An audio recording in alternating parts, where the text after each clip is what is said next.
Help Heal Humanity is an internationally registered charity mindfully designed to provide the world's most vulnerable communities with access to education, food, support, and love. We build the infrastructure, develop the programming, and foster the global connections necessary to support the charity and future of the people in our project countries. Through unconditional giving, Help Heal Humanity achieves its mission to inspire and love those in need in a compassionate and sustainable way. Our vision is to make conscious giving a widespread global practice through kindness and servitude. Get involved now and be part of our Help Heal Humanity family.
My body becomes like a cement.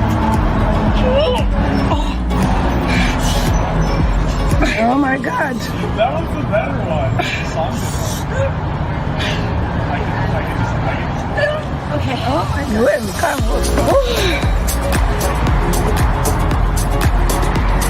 It's like magic.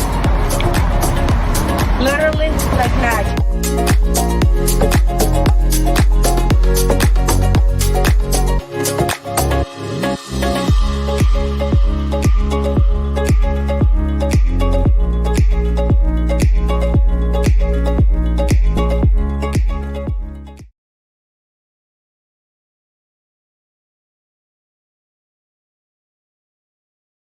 Be transformed.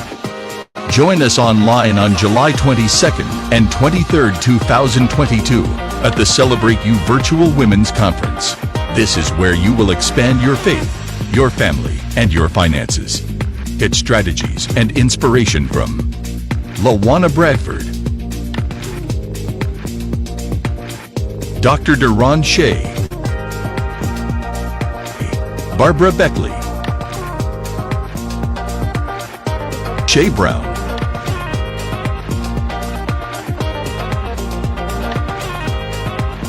Deborah Morrison, Larcinia White, Audra Agin, Mary Ellen Siganovich, Tracy Oriomi, Marva Riley, Sammy Blundell, Wendy Corner,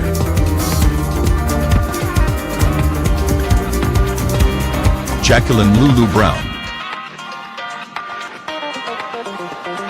Irene Vaxford, Serena Bufalino. Join women and men from around the globe. Register today.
And although it may seem a little mundane, packing up boxes and being on the assembly line, what we're really doing is putting in hundreds of hours into the people on the streets who need us. And they need us in a way that none of us will ever understand.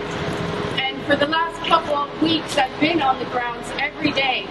They know we're coming today, they know we're coming tomorrow, and they look forward to seeing us because we're the one little bit of hope that they have to have a warm meal in their bellies and to know that somebody in the world is actually caring for them and loving them. And without people like you showing up today to give your time, your energy, and your spirit, none of this is possible. So I want to really say thank you to everyone, because what we're doing here today may seem small, but it's actually really, really big, and it's impacting hundreds and thousands of families. So I thank you, I love you, I look forward to doing this with you today.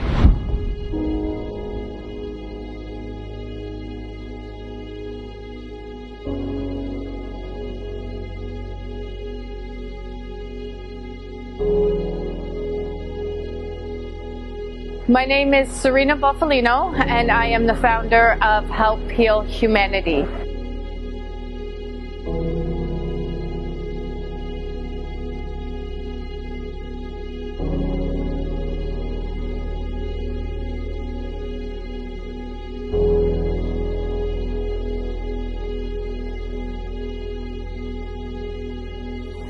Help Heal Humanity is a charity that is focused on unconditional giving, love, and support to some of the most vulnerable communities in the world.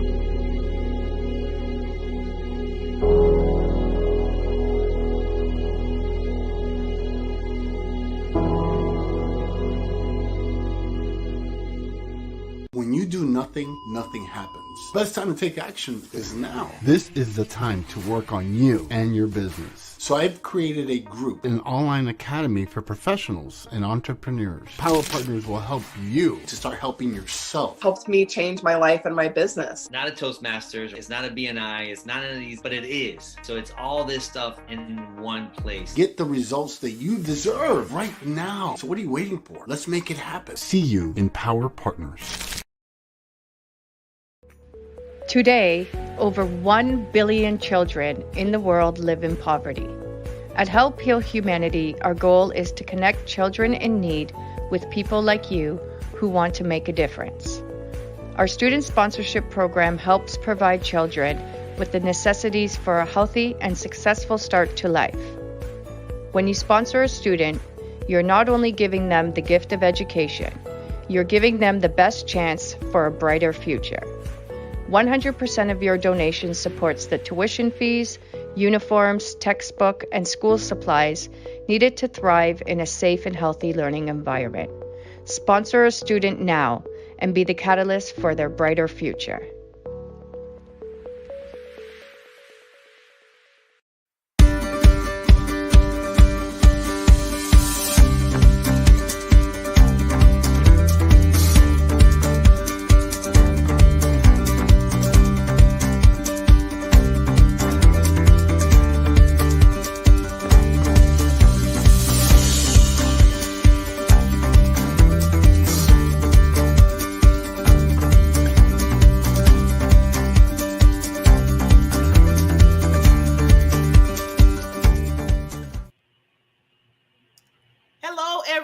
This is Barbara Beckley, and this is the Coaches Lounge with my wonderful, wonderful guest that you're going to get so much information from this queen. You know, I call Lady Queens, and this is another queen. Tiffany Vakilian is my guest, is an author, is a publisher, is a well-known international speaker, and the list goes on. I'm telling you, when I meet people like this, I always say, please let me get on my calendar so you can get on the Coaches Lounge, because I know she's going to have so much information to share with you. Now, I always tell people I created the Coaches Lounge because I felt that the coaches out there, the consultants, people that really work with individuals wasn't getting their just due. They wasn't really being heard like they should. And I always tell people you have yourself that you're building, but then if you're hiring a coach, guess what? They're helping you build with you to get to your next level. You got to give them their flowers, I always say. So that's why I created this show, and that's why I bring these wonderful people on, especially this queen tonight. So Tiffany, how are you doing today, lady? I feel fabulous, and after introduction like that, I feel even better. I'm like, who's she talking about? You. I take, I receive it twice. Thank you. Put it out there. Put it out there. Thank you. Put it out there. But lady, first of all, I just want to thank you for coming on the Coaches Lounge. I know, and I'm always full disclosure when I do the shows, is that I tell people all the time, yes, we've been back and forth. Yes, I've been trying to get this celebrity on, and with her schedule and then my schedule, and you know how that goes. But I have her, and I really want people, and I always give people these instructions. They get mad at me sometimes, Tiffany. I'll be like, okay, after you listen to this wonderful queen and she tells you the thing that she does for people, reach out to her. Okay, I'm done. Okay. That's all right. I receive it. See, those vibes keep going. The worst thing that you could possibly do is tell somebody, I know what I'm doing, and they don't believe you. Yeah. That's time wasted. That's money spent that you could have spent on something else. Yeah. And so I didn't mean to do some of the things that I've done, but I am so grateful that I did because of all the lessons that I learned. Some lessons were really expensive. So here we are. And that's like another show that we could talk about some lessons were expensive. Lessons. Yes. But Tiffany, I always like to, because I always tell people when they come on the show, is that, with your genius and what you do, your wisdom, that you're helping others move in their, realm of life in the universe. Mm-hmm. But what you're doing, I know you just didn't pop out and say, hey, I want to be this international speaker, editor, publisher, and everything. I know you started somewhere. Something came in your life and said, this is my purpose. So can you just give us a little backstory of that? I will try. It's a lot. I've been a performer and speaker my entire life. I didn't know that there was an actual career path that I was training myself up for growing up. I was just out in front of people, singing up and down the street, reading out loud. I was in plays. I did dance. I was all doing a bunch of different things and happy. And then life, and so I was married, I was happy, I was pregnant, and unfortunately, trigger warning, unfortunately, my son didn't make it. Mm-hmm. And that was, thank you so much. It was a beautiful time, but as with any death, you have to go through the process of grieving. The issue was that 3 months after my son passed away, my older brother passed away. And so everything that I was processing and feeling got shoved down under all of the weight of my older brother. Not that he did anything. It was just we had relationships, we had life, we had, minutia. We had to get him back. He passed away out of country. There was a lot going on. He owned a business, a lot of entrepreneurs in my family. Yes. And so what ended up happening was everything that I was feeling about my son just got shoved down until it couldn't take it no more. And it just exploded out onto a page. I sent an email to my friend, sent it out to her. And a few days later, she comes back to me and just calls me up crying.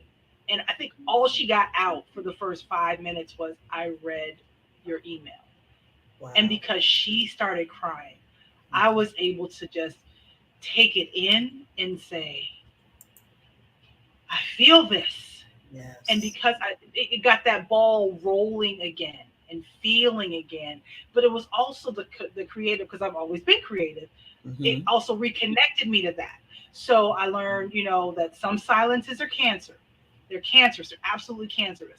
I learned that sharing your stories, getting those secrets out, is sometimes the only cure for that cancer. And then I learned from that point, telling your story makes you a weapon for good for the world. So before that, I was, I'm processing my son, I'm processing my older brother, I'm apathetic, I'm lost, I'm certainly depressed. And then by the time everything got over with, here I am. I'm an editor, I'm a writer, I'm published. I got another book coming out, I think this year, and I'm on fire to get other women to tell their stories. I do help men on occasion, but the fire is helping women to realize that their voices are not silent, that their stories are important. And it is amazing. Every time, even now, it is amazing how many times I have heard, oh, that happened to so and so, and she never talked about it. I mean, even as early as this week, I found out that somebody that I'm familiar with went through that, and I'm like, I can't wait till we can have a conversation, and hopefully we can have that heart-to-heart conversation. But even if it's not with me, somebody else to help walk with them arm in arm right out of that pain in the best way for them, because I still celebrate my son. I have a tree growing in my house with we call it the Moses tree. That was going to be his name, Moses. Moses Tyrone Vakilian. Yes, child. And he's still with me, very much a part of my everything that I do. But now, because I worked through all that, I also have children. I have two. I have a son and a daughter, and I became a writing coach because in the helping myself get my voice out, I started editing stories. And then it came to the point where there were blocks of the story that got stuck. And it was like, we just have to sit here for a minute. We just got to sit here for a minute. We're just going to go through it a few times. We're going to talk about it. How does this feel in your body? How does this feel in your, I don't understand what you're feeling when you talk about, this man in the room. What's going on? And so it turned into this writing coach, life coach, business coach, everything coach, because there's parts to editing that aren't about the words. And that's a whole nother class and a whole nother book. And I ain't going to tell you no more. You got to buy the book. Another module that you're working on. Wow. Well, Tiffany, I just want to table it here for a second, because I want to go back to when you were talking about your wonderful, wonderful, child in heaven, Moses, and how you basically stated, and this just came to me when you were talking, when you were like, it birthed what you're doing now. So basically, Moses birthed what you're doing with women and talking about giving their story and stuff. And that's powerful. And that's why I can very easily say he saved my life. I'm sorry. I just easily say we did it again. I can very easily say my son Moses saved my life. Yes. Because there were things that I didn't know were wrong with my body. There were things that were certainly I didn't know that I was just carrying mentally, physically, emotionally after his passing.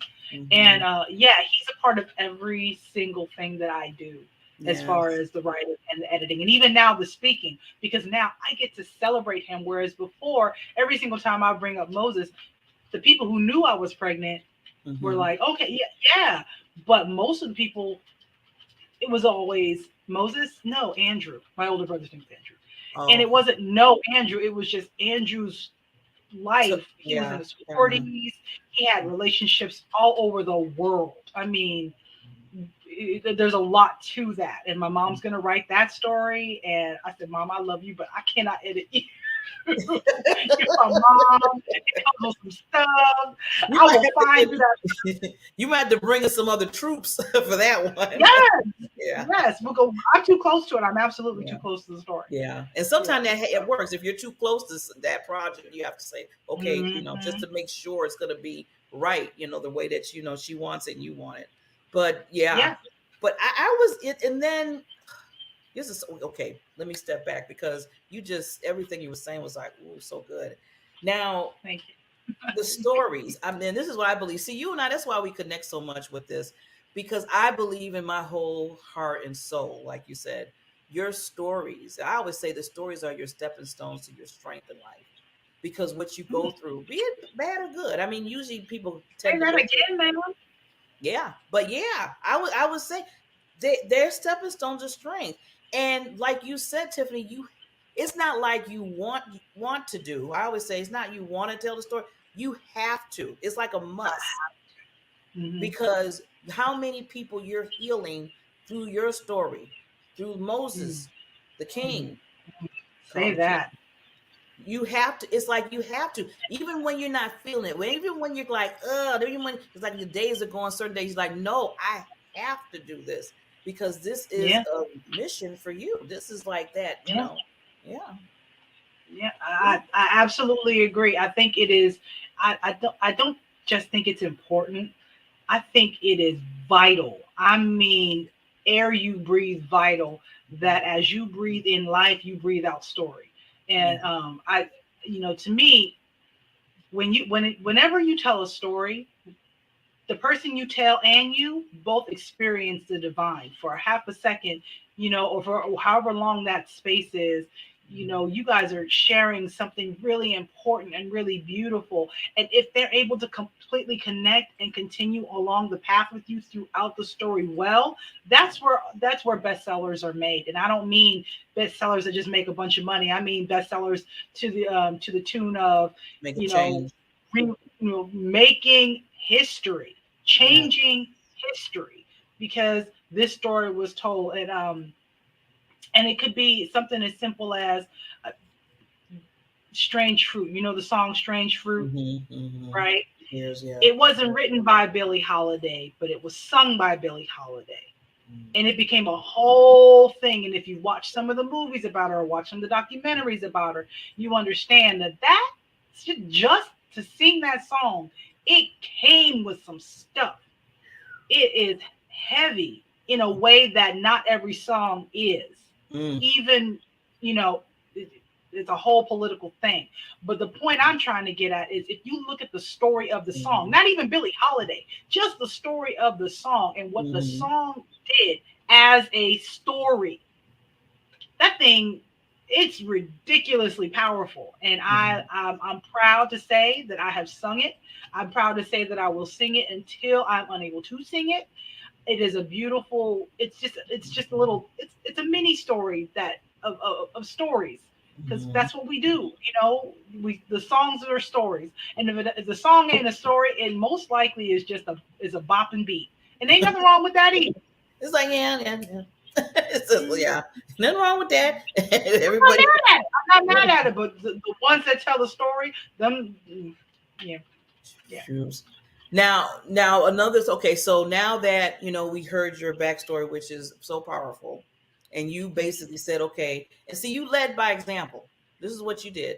You said, okay, dealt with that, the birth from Moses birthing your, like you said, your healing and finding out who your true self is, what you're doing now. And then from that point, you said to yourself, okay, this is important for people to do this.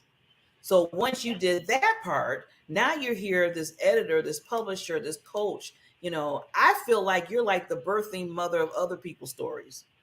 I have been called a midwife. Yes, I have. Yes. I appreciate that.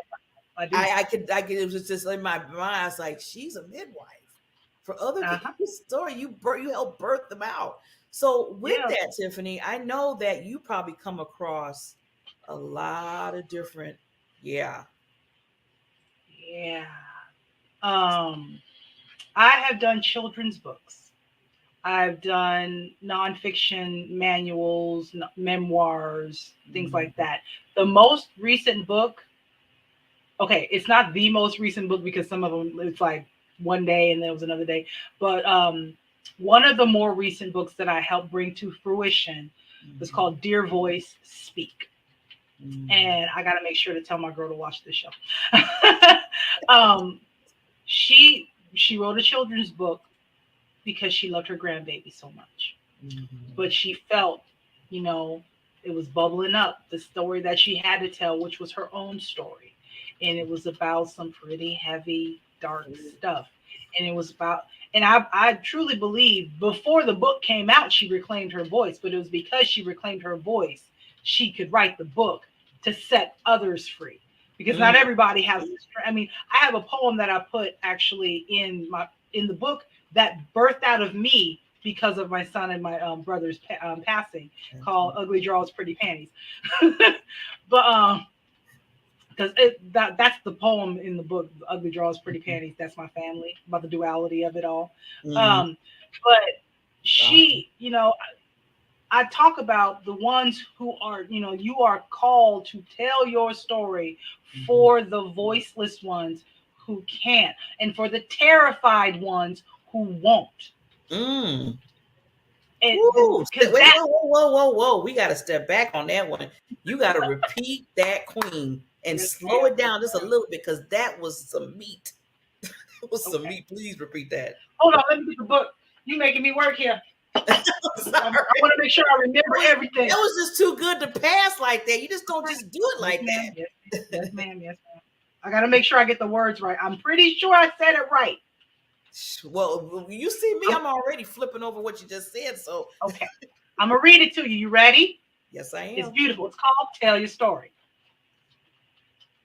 I say, have the audacity to tell your stories, ladies. Have the audacity to tell your story. For those who don't have the ability to tell their stories, or better yet, for those who do have the ability but are terrified, who live daily, moment, second, millisecond, so close to every moment in their story. They can't breathe for the terror of the responsibility of holding that story. I could go on and on and on and on and on, but that right here, that's the thing that I'm going after. That's that hold. I want to take that hold and turn it into, I'm holding it now. Now it's a fist, and we going after. Ooh, I'm getting goosebumps. We're breaking people out. You know, thank you. I appreciate it. I did not come on here to read poetry from my book, but I wanted to make sure that I got the point home. Yes, believe me, you did, Queen, and that's why I said keep it going. Hey, no apologies here. I'm not apologizing. I'm just saying I ain't come here to do that. Well, see, we brought it out. Amen. Amen. But as far as coaching goes, I want people, I've been requested to read that poem multiple times. It's on multiple interviews, and I think one or two of them are on YouTube. And every time I get that same feeling that yes, for those, we hold the story. We tell the story. Tell your gritty, grimy, nasty story. Tell your beautiful, flowery, ethereal story. Tell it. Tell it all. Tell it well. And that's why I became an editor and a writing coach, because it was tell it all and tell it well. I am committed to helping 1,000 women publish well-polished books. And that's why I became a writing coach, because I'm like, no, it's not just that you have to get your story out. It's that you have to get your story out in a way that touches the hearts and minds of your reader. And not every reader is meant for every book. But if someone's going to read your book, let them feel your heart. Let them just touch it. Just touch it. Just put their hand on it and understand everything that quote unquote broke you actually is what broke you open, so that you can let all this story out and change the world. Because when you, like I said, when we're telling stories, when we're sharing stories, we are engaging the divine, and that power is matchless. And so, there's a Bible verse that says we overcome, by the blood of the Lamb and the word of our testimony. Testimony, you testify, you went through something. Ain't that a story? Yep. That's it. Now, Tiffany, when people, say for instance, I just want to just get a little brief of the journey that somebody will take with you when they want to come and basically, like you said, tell their testimony, tell their story. So when they come to you, where do you kind of just start? Just give like a little brief overview on how you kind of just bring them in and help them out to get to that point. So there's a couple of ways that people come to me, and it's whether or not they want me to speak and teach, or they have a book that they're bringing to me. In this instance, I'm going to say they have a manuscript or a manuscript idea. I am a writing coach, but that means you gotta do the writing. I will not. I have two. What you said? There's not enough time for me to hold hands with people who are not willing to put skin in the game. Because I got littles, and if you're gonna take me away from them, I need to know that it matters to you. Because if it don't matter to you, it shouldn't matter to me. Yeah. Yes. So I want to know you're gonna put some skin in the game. As in, you know what, this line right here. I was working on a poem. I'm working on a poetry book right now, and I wrote in the notes, this section annoys me because I know you can do better. Wow. I've read previous books of this particular poet. But I love how you do that, though, because you're trying to get the best out of them in this story, because you know how it's going to transfer. I would say, in a book, it could transfer. I mean, it could change a person's life or help them. Yeah. So don't like sit there and just do like whatever half step, like I want to say. No, that's literally the thing. If you have an idea for a story and you don't have anything written down, that's okay. I don't mind that. If you were to set up a time for an author breakthrough session with me, we talk for a little bit, and in that time, I'm gonna give you a plan.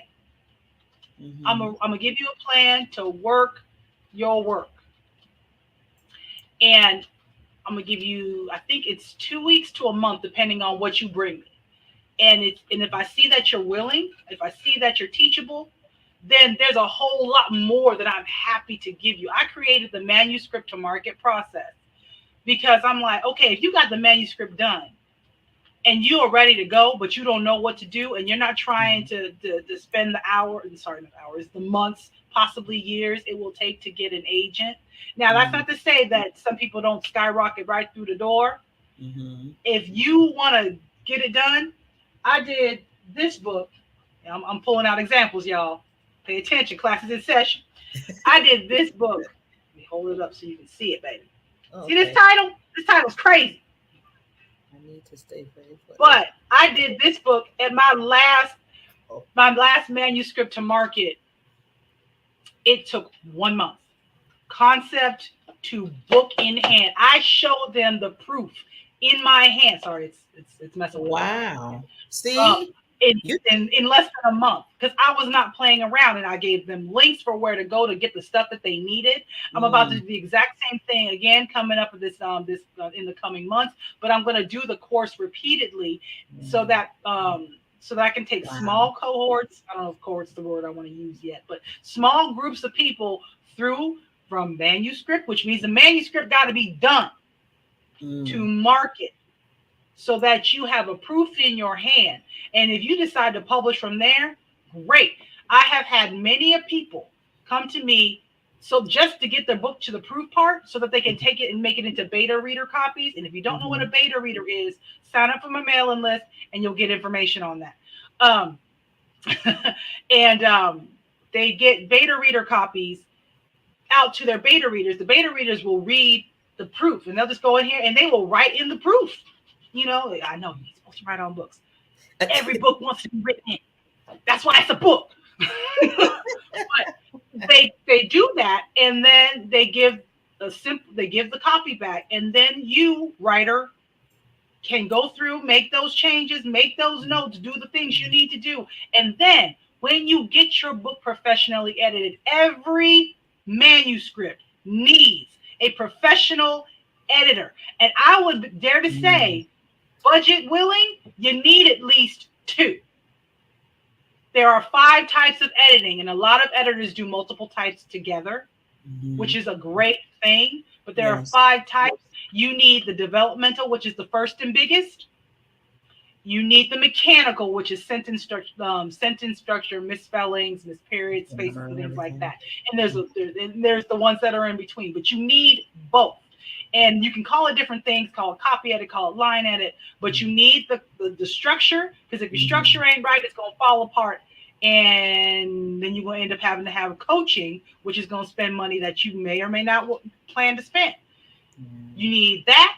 You need a professional cover, unless you know your market so well and know the software so well that I'm giving y'all my whole course. But there are things that you need. If you sign up for my mailing list, I will give you the list you check before you publish, because it will walk you through. I think it even has a little check mark so you can not, if you decide you don't want beta readers, I don't recommend it, but that's not to say it isn't done, because you might be that unicorn that writes the best manuscript, needs a couple of little changes or a couple of big changes, depending, and then an agent picks it up, and the agent sells it to one of the big fives. I am a mini publisher, which means I publish in-house, which means my team does that work. Wow. And I am proud of every book that has come out of Speak Fire Publishing. I am proud of each one, because they're coming from the heart. They ain't playing around. And one of the stories is a fictional retelling of the Song of Solomon. Really? Wow. That whole face you made, yeah. And when I tell you, I'm like, okay, wow, we edited over COVID. It was a big book. I mean, because you have to remember, Song of Solomon, there's a lot of detail because it's a lot of history. Yeah.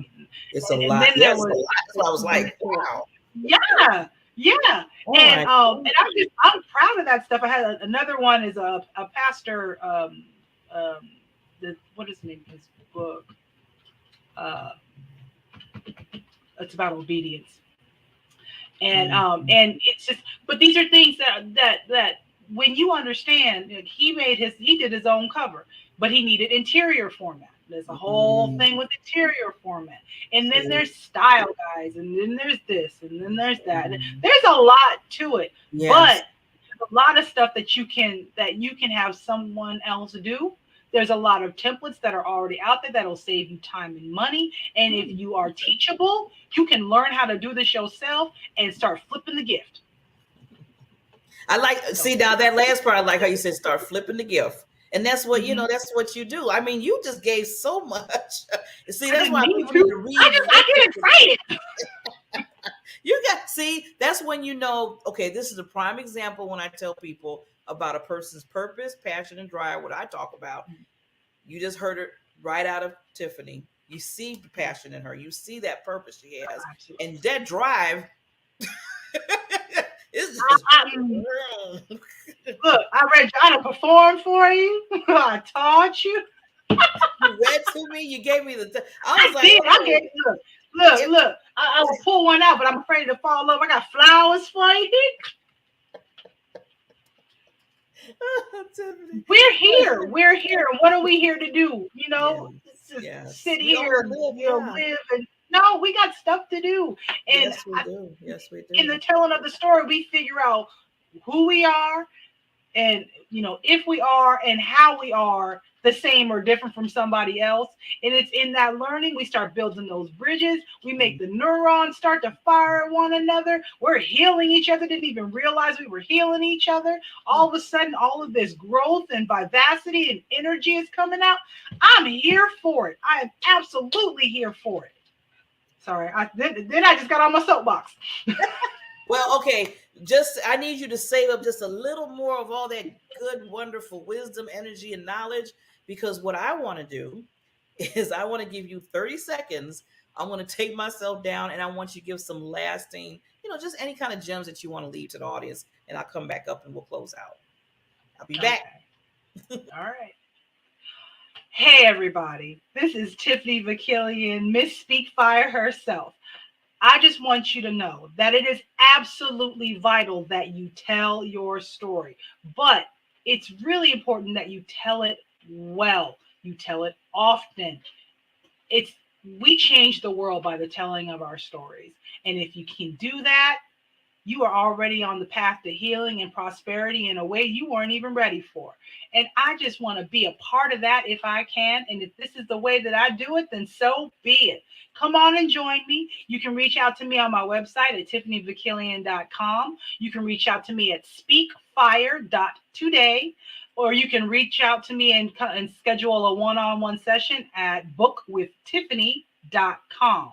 I look forward to hearing from you. I look forward to hearing your stories, and I look forward to helping you tell them better. That's all I got to say. So she can bring me back, and she can come back whenever she wants to. But I'm really happy to be here.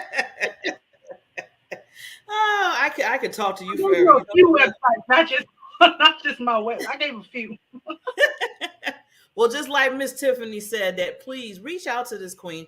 I mean, we had so much fun with this interview. I know I did, and hopefully Tiffany did too. We've been waiting to get together, but just on a serious note, real quickly, everything Tiffany does, you can tell the passion, you can tell the love, you can tell that that's her mission, is to really make sure that you tell your story.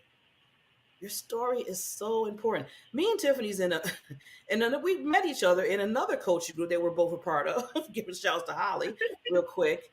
And when I seen her for the first time, when she came into the group, I just knew right then and there. I said, this woman has some deep things that she's working on for individuals in this world. And she wants to help. And that's why she doesn't pull no, she's like she said, it's no sugarcoating here. She wants you to tell the story. You're healing. I always tell people your story could save somebody else, will save somebody else's life. I'm not going to say could, will save somebody else's life. So you can't keep it hidden, but you want to do it the right way. And going to Tiffany, she'll make sure you do it the right way.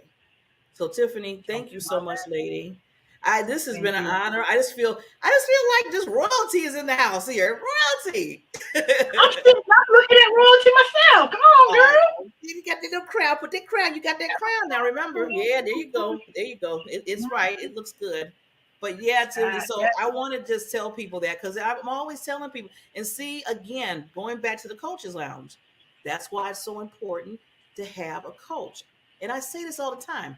If Oprah, Barbara Walters, even Jennifer Lopez, or whoever else have coaches, why don't you think you need one? This amazes me when I tell people that. So please reach out to Tiffany and make sure that, because she's there for you. She's going to be there in your corner. She's going to walk you through it. And she's going to make sure that you at the end of it, it's going to be a life-changing experience, not only for you that you went through the program with her, but your book will be a life transformational experience for others. So thank you, lady. Thank you. This has, I feel like I got a gift. I mean, the whole year I'm feeling good now. I had Tiffany on my show. I'm done. I'm good. You are so funny. Hey, I'll take it. That's nice. That's real nice. But I'm sitting here feeling the same. I'm like, I was a Barbara Beckley show. Hey. Love you, lady. Love you so much. Yes, queen. Take it back for yourself. Sip something with some tea.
We are back. What a wonderful, wonderful interview I had with Miss Tiffany.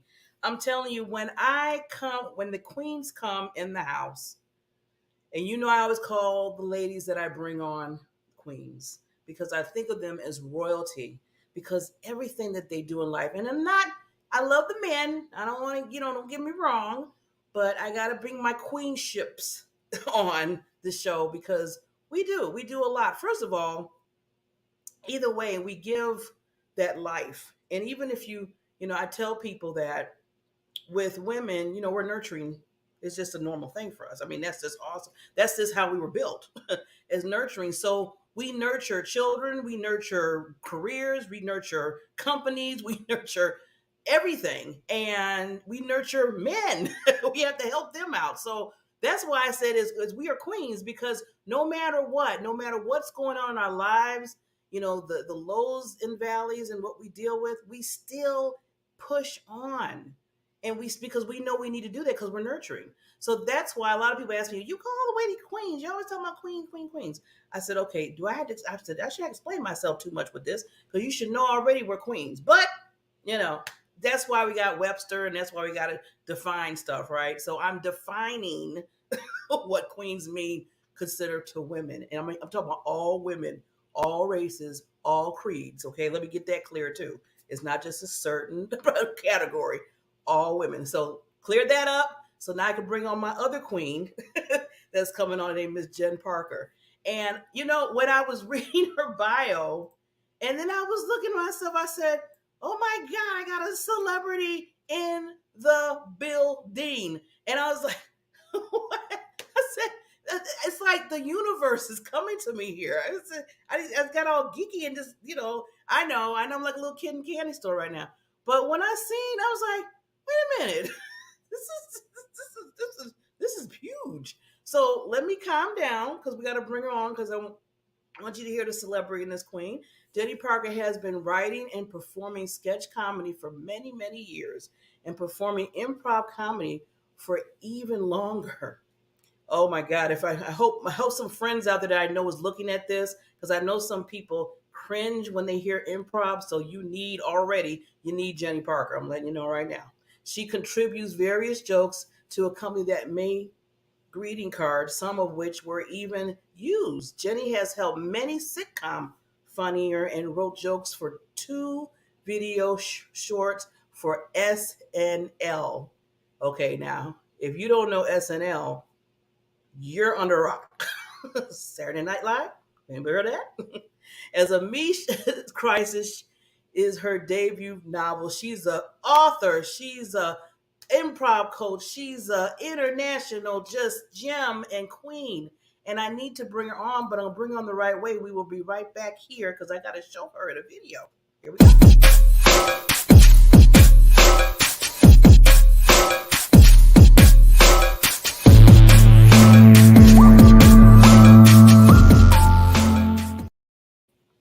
Oh my God. Hi.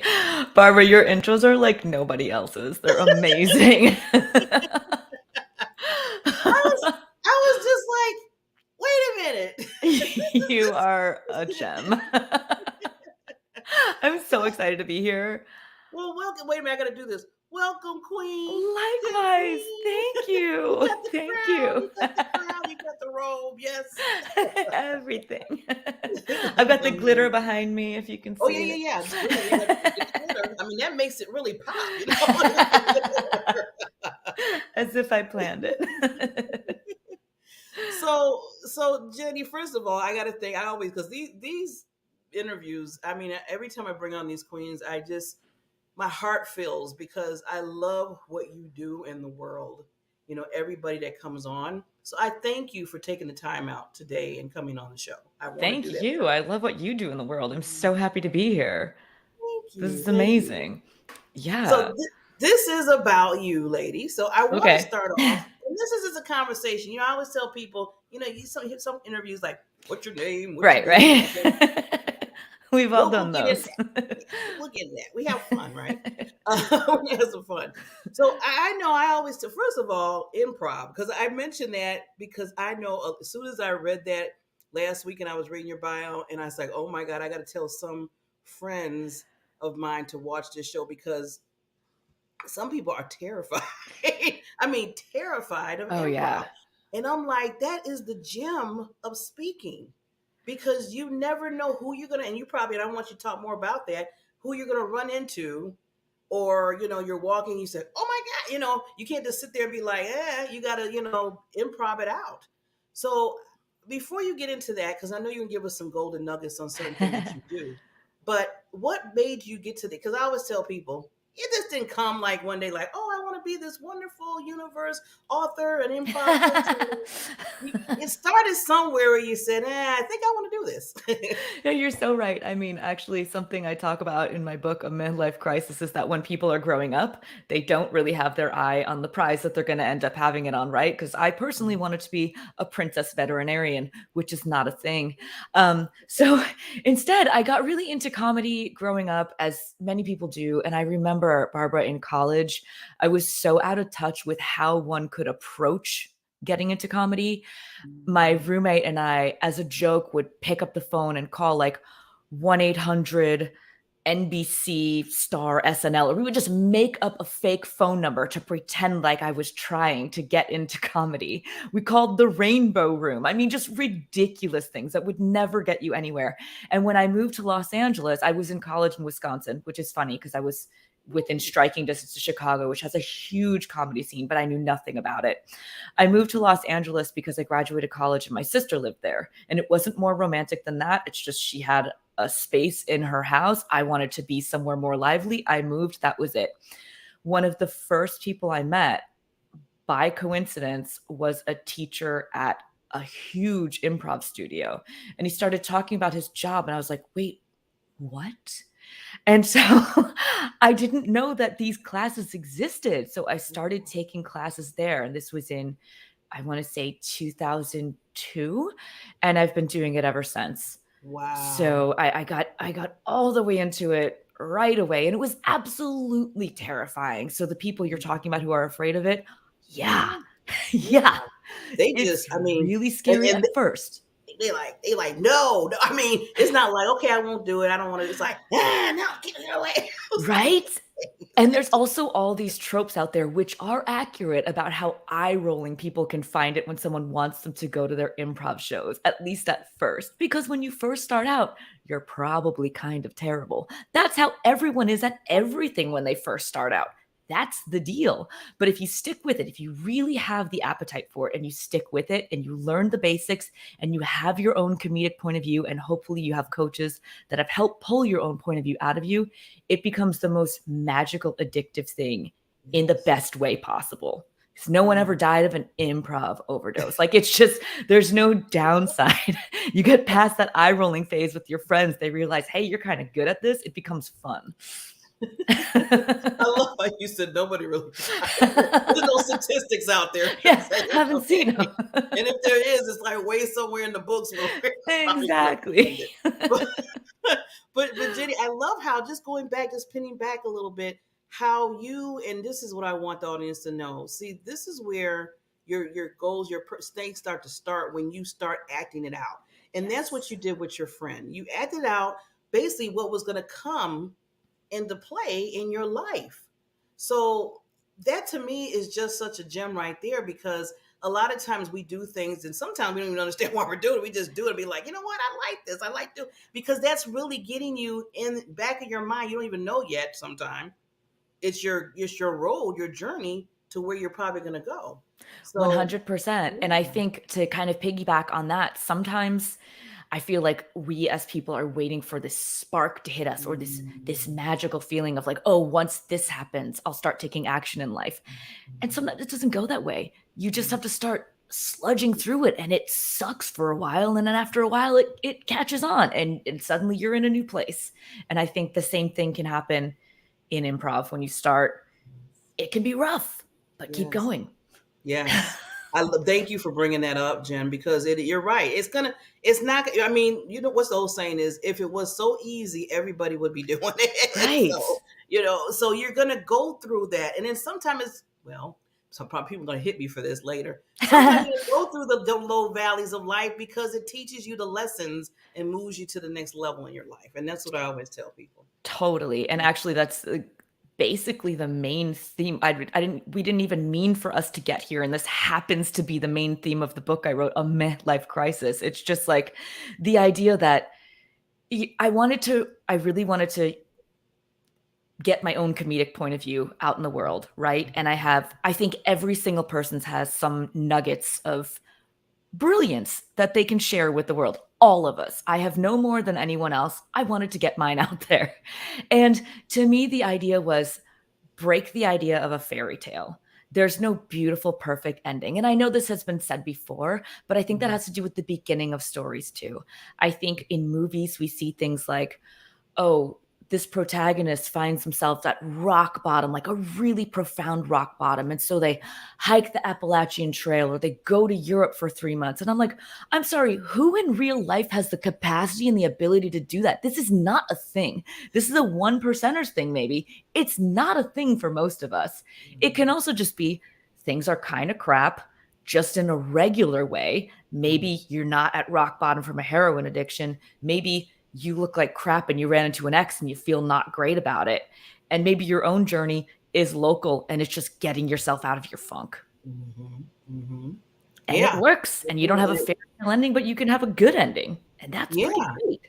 And then and then what I like too is when you're going through those rocky roads, whatever, like you said, it don't have to be so of a drug thing or whatever, but just because there's other bad things that you go through. Right. Like, I ate a whole pizza in an hour. Oh exactly. My God. Something like that. Like, what did I just do? You can turn that into a whole other scenario.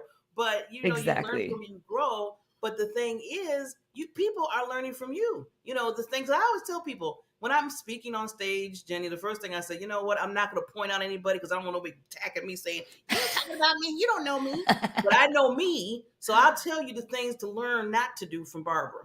I just go into that scenario. I love it. Totally. But you're right. It's always an example. You're leading by example. Yeah, you're leading by example. And if you help some people along the way, that's even better. And I always tell people that's what I feel like I'm here for. And I know you help so many, especially the people that are frightened of improv and, maybe trying to write that book, because you have your book out and some other ones that's coming out. So, we learn from each other and we make the mistakes and they learn from our mistakes. And we, like you said, we just pick it up and keep moving. Yes. So that's what you have to do. I always tell people, stay in the race, even if you're crawling. Stay, at least you're in the race. Oh my God. Sidelines. 1000%. It's funny you say that because I feel like I often hear other writers talking about like their process and how much they enjoy it and how exciting it is. And I'm like, I am exactly opposite. I hated writing a book. I hated it. But I always say I loved it more than I hated it, if that makes sense. I know there's a famous quote. I want to say it's by Dorothy Parker, but it's attributed to multiple authors. It's something like, I hate writing. I love having written. And that's how I feel. But it's like, yeah, it's the same idea. If there might not be that magical feeling you're chasing of like, oh, this dream of being a writer in a cabin is so beautiful. This was me after work in my bedroom on a computer or at a Starbucks surrounded by strangers being like, this is torture. Why am I pouring myself on the page? This is not required of me, but something in me made me do it anyway. And I feel like that's something I want people to hear, that if you really want to do it, even if you hate it, you can still do it. And I hear you, Jen, when you were saying it, I said, oh my God, we are in the same brain zone here, because the same way, some of the books that I wrote, every book that I wrote, I was like, people were like, oh, Barbara, it was wonderful. The chapter you did good. I learned some things. And in the background of my mind, I'm like, do you know that I dreaded every second? It was rough. I was like going through like, ugh. Totally. I had to set myself. I tried with, people have different ways to make themselves write. I started with time goals, like you'll do 30 minutes a day. That didn't work for me because I can procrastinate myself through 30 minutes in 15 minutes. I had to do page limits of like, you have to write 20. If it takes you 4 hours or 30 minutes, that's on you, madame. Write 20. And that's how I got myself to go through it. I thought of just like you. I thought of, okay, write 30 minutes a day. People were telling me, Barbara, write, maybe 15 minutes, write a half page. They were giving me so many different types of things to do. Totally. And I'm like, you know what? You can tell me any tool in the world. Barbara just has to sit down and just do it. Yes. Just do it and just get through it, So yeah. So totally. Sometimes it's not any sexier than that. You just have to do it. And I'm glad that we're both, being open here, because a lot of people, they're hidden in the back. I know for a fact, every person that writes a book is kind of like, yay, I did all the whole process was one. No, you're it's terrible, or you're doing it wrong, or maybe there's just some magical people. That could be. For some people, they might love it. And that wasn't me, and that's not everyone. I know. And I give you so much kudos for that. Definitely. Thank you. So Jen, I want to get into, because I know with time, because there's some things. Oh, I wish I could talk to you for longer than this, and we need to bring you back. That's all I have to do is, if you don't mind, we can bring you back.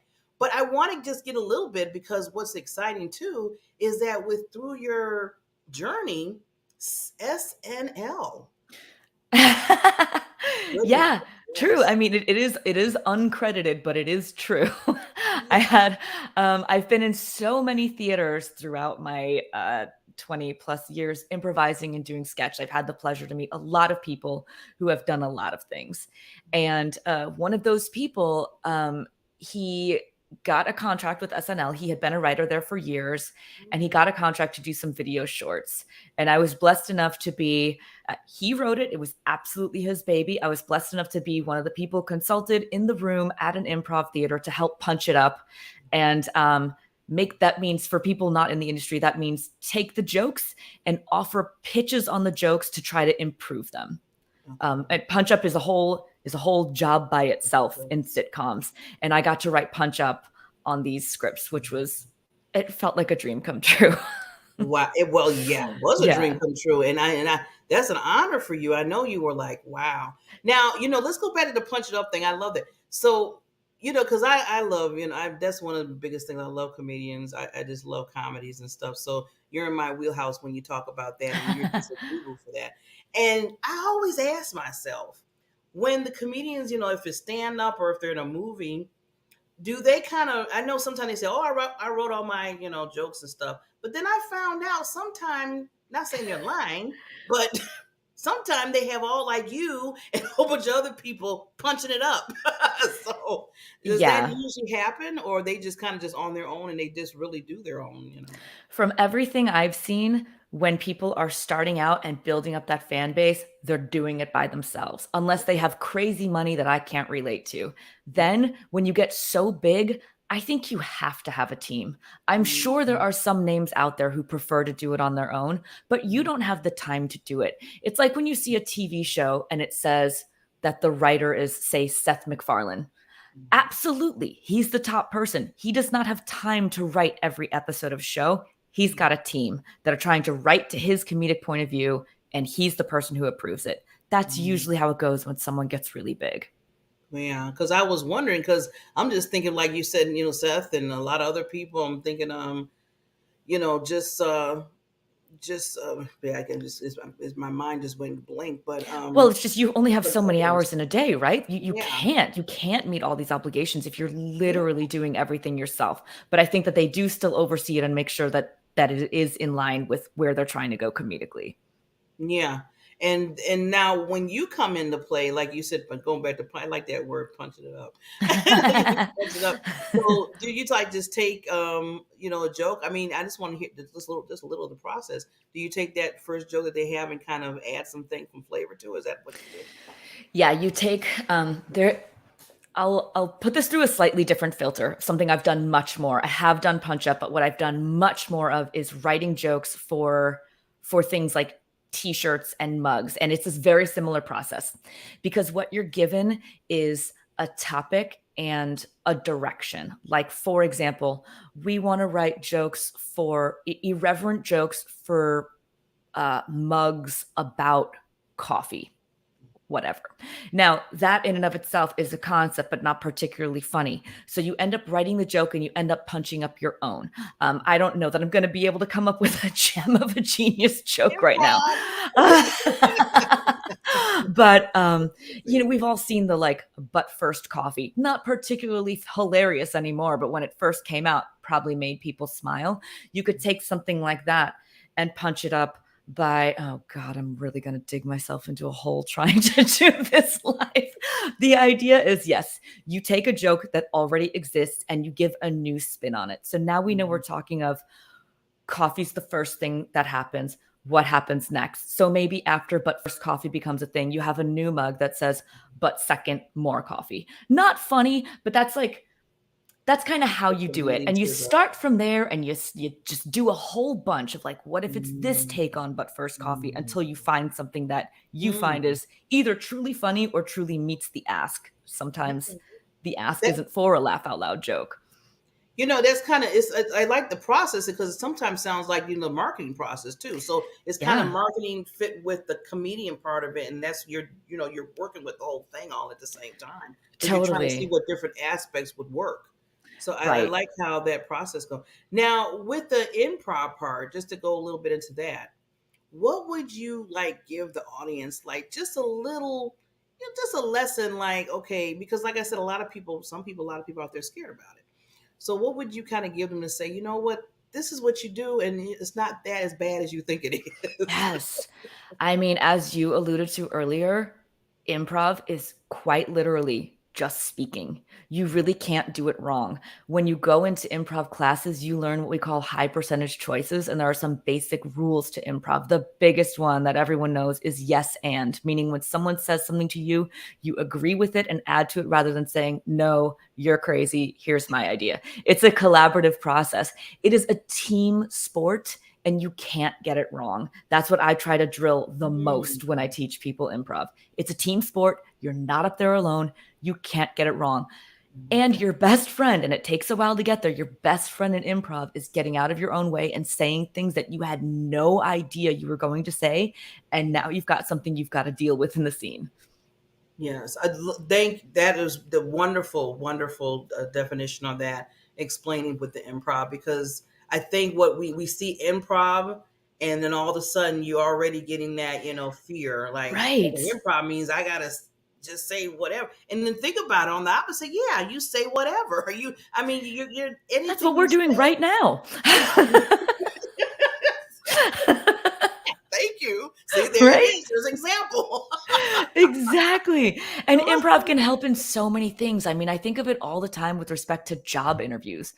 To me, job interviews are 90% improv. You have to know some about the industry, but what people are really looking for, even if they don't know it, is can you just answer this question with something that sounds reasonable, right? Yes. That's it. So it's useful in a lot of areas other than the stage. And, just to piggyback on that, before I want to get you to do at least 30 seconds of, any lasting words, but just to piggyback on that, I was thinking, when talking about improv and just an interview. So I tell people, one thing that we, as anyone, when they ask you, who are you, what do you do, or what are you, some kind of question about you. And I see so many people, and I used to do it a long time ago, so I have to be a witness of that you'd be like, and I'm like to myself, okay, you out of all questions, and you would think you could tell about yourself. You know the answer to this one. You know this one. You got it. You know that one. I mean, out of any other questions, that one should be the kicker. Absolutely. And sometimes we choke. We choke. Yeah. Totally. Yeah. That's why improv is so important.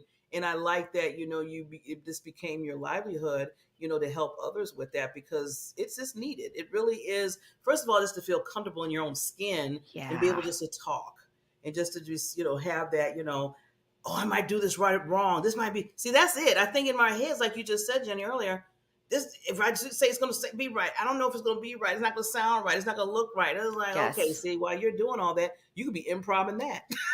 And I think it's so useful for the writing process to have those reps under your belt of maybe what I say isn't great, and then I revise it. Not a big deal. Maybe this is terrible what I'm vomiting on the page. Cool. It's not my final draft. You can get over the fear of this has to be perfect and get into this is whatever it is, and I'm going to fix it in post.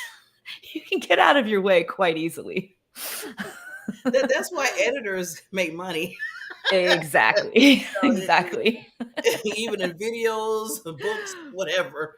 Thank God for the Yeah. evidence for books. I'm going to put them right out there, especially for mine. 1000%.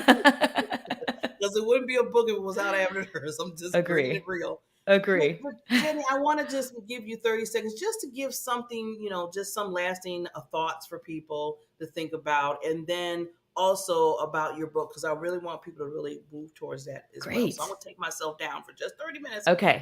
30 seconds. 30 minutes. 30 minutes. I would love 30 minutes from you. I thought about that. That would be awesome. But 30 seconds and I'll be back. Awesome.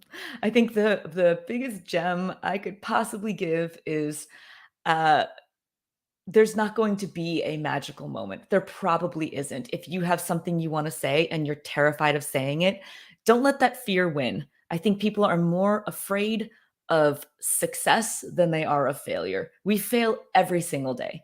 Success is scary. Don't let it run your life. Just write what you want to write or get on that improv stage and do it. And failure can be fantastic. It's what launches us toward getting better. I'm going to show off my book now. It's called A Midlife Crisis. It is very much about people who are just kind of drudging through and trying to get there. It's funny, it's relatable, and it doesn't have a multi-million-dollar Appalachian Trail hike built into it. It's something that I think many people can relate to. Thanks. Amazing. Yes. You are the best. Thank you so much, Barbara. This has been so much fun. I know I had so much fun. This is what I tell people. You're supposed to have fun on this show. Yes. It's a conversation. It's improv. Relax. So just let everybody know you can reach Jenny. I have her email address down below, just scrolling along there. And Jenny, again, we do need to bring you back, Queen. I really would love to come and maybe we could talk. Give us some little examples of how to do some certain improvs, or just you can use it on me, and I'll be your guinea pig. That would be great. I love it. I don't mind, because like you said, we never mess up. We're just learning and growing. Totally, that's exactly it. So Jenny, I'll see you soon. You take care, Queen. All right, you too. Thanks so much. Thanks. Bye. Today, over 1 billion children in the world live in poverty.